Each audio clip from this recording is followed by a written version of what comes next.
All right. Well, good morning. Good morning. Good morning. Welcome to Talk About It Live with Frank and Manny. We want to welcome to our program this morning. We got a lot to talk about. So, how you doing this morning, Frank? Hey, brother. Good to see you again. It I is- can't get away from you, man.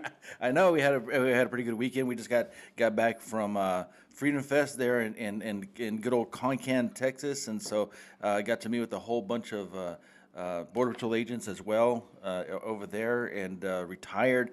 Got to tell some good old war stories. Yeah, stuff as that well. would never be told anywhere else. Plus, we met with a lot of active duty Border Patrol agents, supporters. There was it was a benefit kind of contest, cooking contest, cornhole tournament for the Uvalde Station Welfare Morale Recreation Association down there.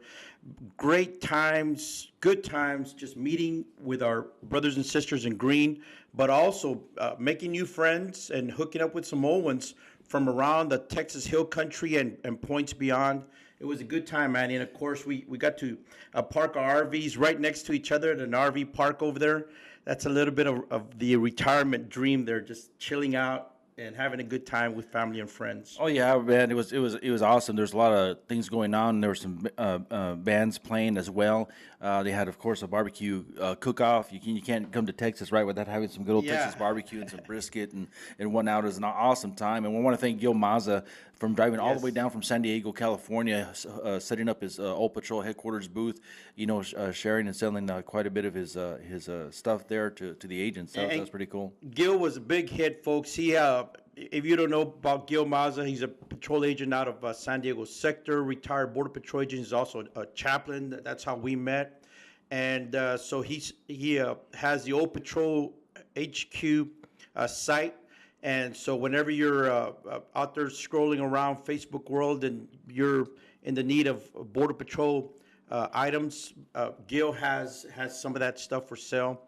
And it's just good stuff. He was a big hit. A lot of people stopped by his canopy tent there, and it was good to see Gil again and his wife. Yeah, it was awesome. Of course, we all got to hang out at the RV park there and grill some more, talk about some more stuff, and of course tell some old patrol stories. And so my kids were there, so the look on their faces telling those old patrol stories was kind of Yeah. kind of funny, A little bit revealing. Yeah, a for little him. bit revealing. Not that we did anything wrong. No, but, no, bro. It's just yeah, it's good. One of my twin sons was also there, and it was just a good time. So they can see, a sense of who we are. Yeah. What made us the persons, the men, the patriots, the concerned, involved citizens that we are today. So it was a good time all around. And it's awesome to see that camaraderie still there, right? Yes. We still bleed green, and the patrol is still small, even in the retired life, right? I mean, because Yes. we were bumping into retired agents over there, and there's still that brotherhood, man, that we enjoy. And talking about that brotherhood, that's a perfect segue to our special guest this morning. Yeah, this morning we got retired Chief of the Patrol, Rodney Scott. How you doing this morning, sir?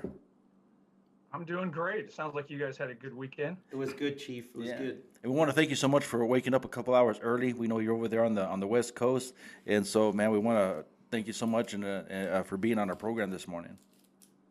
No, I appreciate the opportunity, and your intro was perfect. The Border Patrol is a family. Just because you're retired doesn't mean you're not part of it anymore. You don't still care about it, and I do still care deeply. So glad to be here. And so, how long you been retired already, sir? Officially, it was August 14th of this last year. Wow.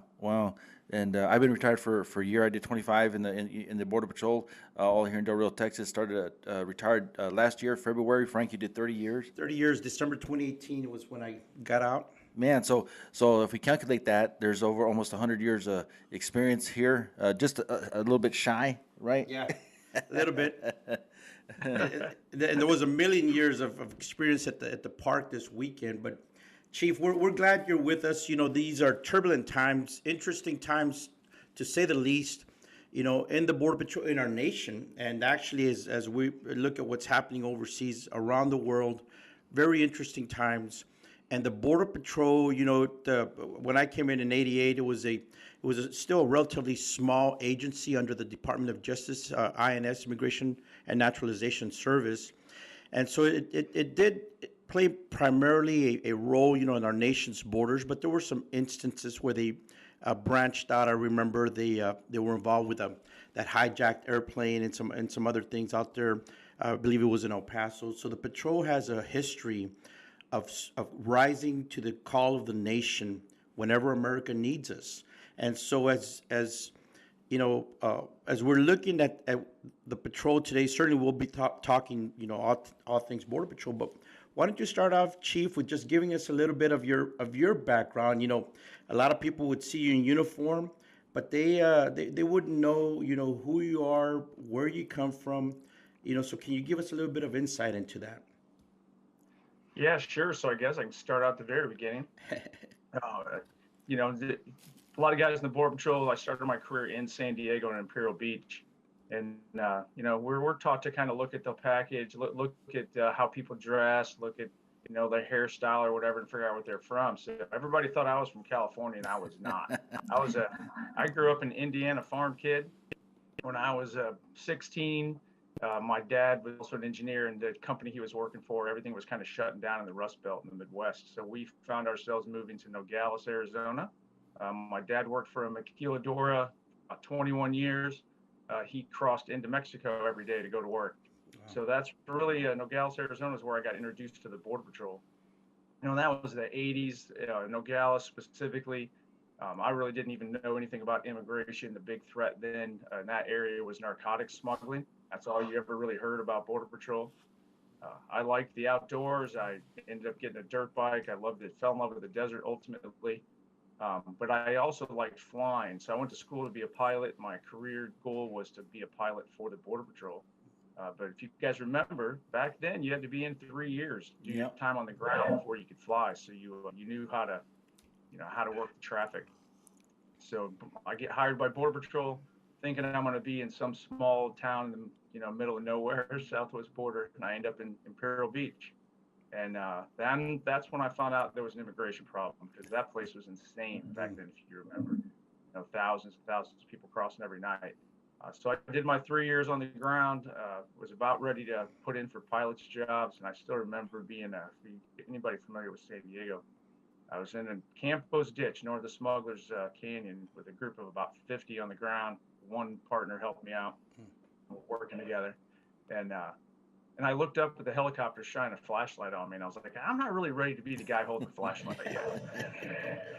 And then fast forward, some time in San Diego, spent some time in Arizona.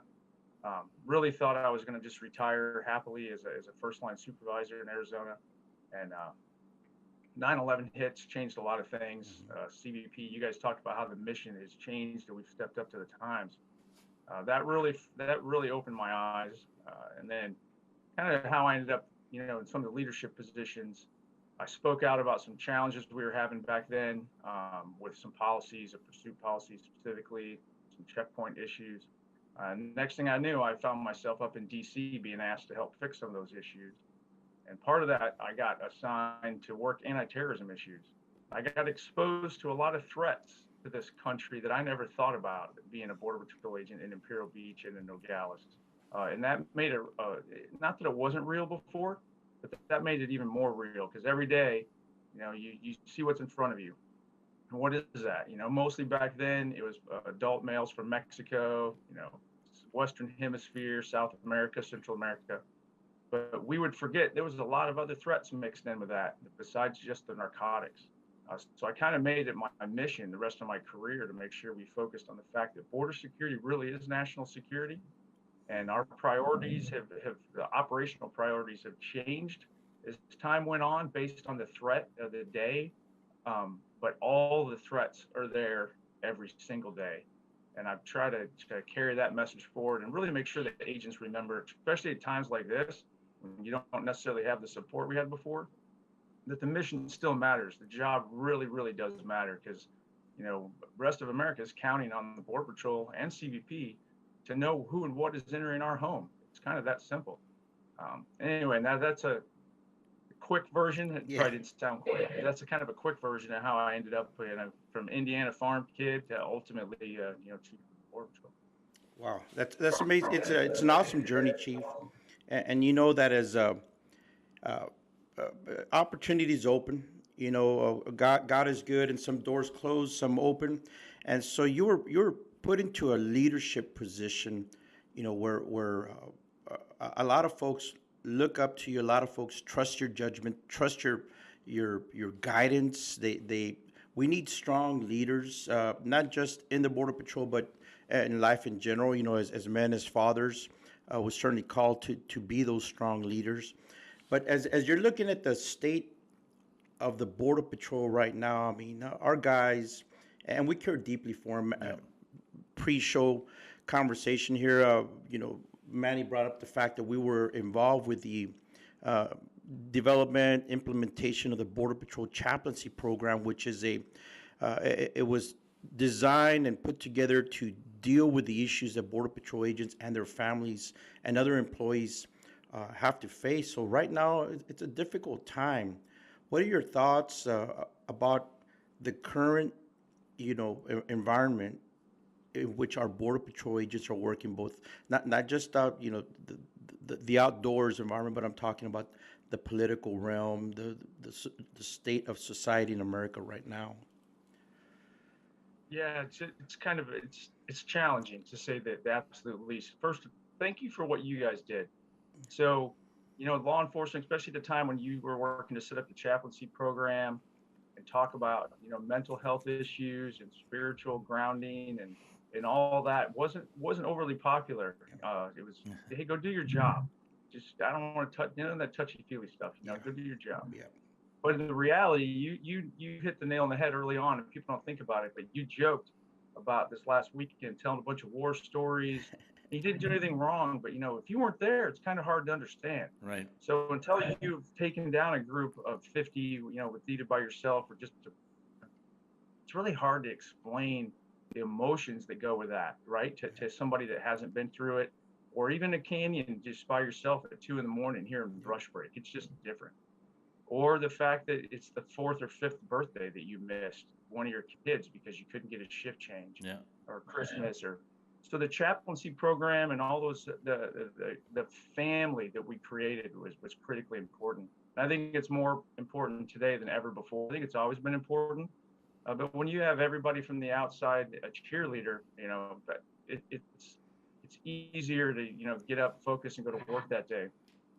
But when you have the challenges we have today, I really do try to stay out of the politics, but I don't avoid just calling out facts where facts are appropriate. When you have an administration that doesn't support your mission and that does everything they can to kind of undercut your mission, and then you get the impression from the agents on the line, whether it's true or not, they get the impression that the leadership doesn't have their back. That puts on a lot of extra challenges, a lot of emotional baggage. Even people forget about this, that even at home, how do you explain to your wife and kid that it's super important that I missed that birthday or that special event again, when they see on the news that you're releasing everybody you caught into the U.S. Those dynamics, that's a mental challenge right now, and that's real. Yeah, Chief, and as you're saying that, I remember there were some pivotal persons that were involved early on. Remember Brian Hondo Henderson out there was one of those key players. Jimmy Stout out of Arizona. Eric Auden was another as a supervisor who was involved with this, and Dan Harris Jr. was I remember when he was a senior. He was an 11 involved GS 11 involved with putting together the Honor Guard, and they brought together the Honor Guard peer support chaplaincy programs to help our agents, and it was difficult at times. I remember we needed to look at the program and make it relevant to the men and women and employees, their families, and so we had to tackle the big elephants in the room that folks in law enforcement typically don't like to talk about, which were, for instance, suicide by law enforcement officers, domestic violence by law enforcement officers, and substance abuse in the sense of self-medication, primarily through alcohol use. These were issues that made us very unpopular, but we knew that we had to address them because they did affect the person, and thus they affected the agency because these persons were our co-workers. And those were tough times. We always looked for our champions people that saw the need, saw the cause. What we were trying to do was a good thing to affect the organizational culture because it was impacting our employees and their families. And so I'm grateful for, over the horizon type of leadership, folks that could rise above the nuts and bolts and say, what, these are had to be addressed. And so another macro issue of, I guess you could say, is